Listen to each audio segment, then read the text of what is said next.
Dekada 80 ng pasukin ni Julio Diaz o Mariano de Leon sa tunay na buhay ang mundo ng showbiz. Ika-9 ng Abril 2016, isang pangyayari ang naglagay kay Julio sa bingit ng peligro. 3 days before I was socialized in a, itong sabihin natin, pinagbabawal na gamot. Nagkaroon daw ng pagtatalo sa pagitan ni Julio at ng kanyang tauhan. Ang init ng kanyang ulo, nasundan ng panghihina ng kanyang katawan.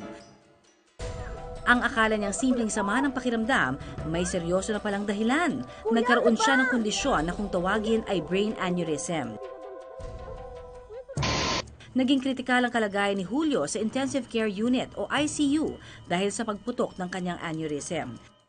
Ang brain o cerebral aneurysm ay paglobo sa mahihinang bahagi ng walls ng artery o mga ugat na dinadaluyan ng dugo mula sa ating puso. Yung mga factors na pwedeng magpa-increase ng pagputok nito will be increase ng blood pressure o kaya mataas ang mga cholesterol or blood sugar kasi nakakapagpahina ito ng ugat, no? Sa patuloy na paglaki ng aneurysm o lobo sa ugat, nagiging mas manipis ang artery walls na kalaunay maaaring magdulot ng pagkalagot, pagputok o rupture. Sa kaso ni Julio, pumutok ang kanyang aneurysm na naging dahilan ng pagdurugo sa kanyang utak na tinatawag na subarachnoid hemorrhage. Ibig sabihin, na-stroke si Julio. Aneurysm niya nandun sa anterior communicating artery. So, nandun sa medyo relatively harap, no? Pero gitna pa rin ng brain. So, pag pumutok yun, in others, babalot yung dugo sa surface ng brain. Kadalasang asymptomatic o walang tiyak na sintomas ang brain aneurysm. Pero ayon sa eksperto, kapag pumutok ang aneurysm, kalimitang nakakaranas ang pasyente ng labis na pananakit ng ulo, pagtaas ng presyon, pagkahilo at pagsusuka, at pagkawalan ng malay. 10 araw na nakomatose si Julio at upang maisalba ang kanyang buhay, sumailalim sa mahal at sensitibong operasyon na tinatawag na endovascular treatment o coiling procedure. Usually, ang pinapasukan namin yung common femoral artery, which is yung ugat sa may singit, no? Pagpapasok ng maliit na tube or catheter, itutulay yon sa loob ng ugat and then pararatingin yung maliit na catheter niyan sa loob ng aneurysm.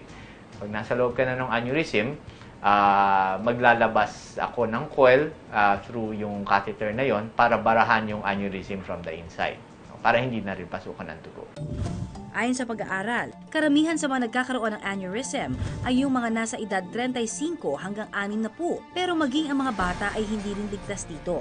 Mas mataas daw ang tsansang magkaroon nito ang mga babae kaysa mga lalaki. Sa buong mundo, tinatayang 250 milyon kada taon ang namamatay dahil sa sakit na ito. Makalipas ang 4 na buwan, tuloy ang buhay para sa 57 taong gulang na si Julio. Inabutan namin siya na abala sa pinapagawa niyang bahay sa Bulacan. Mr. Diaz, kumusta na? Ha? Opo ka na muna.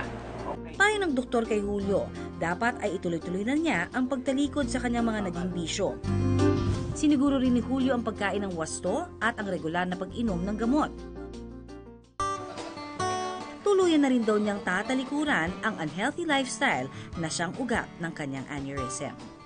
The moment we live is kapirasyong buhay ito sa paningin ng Diyos. So meaning, parang be blessed about it. And then, don't waste our time while still living.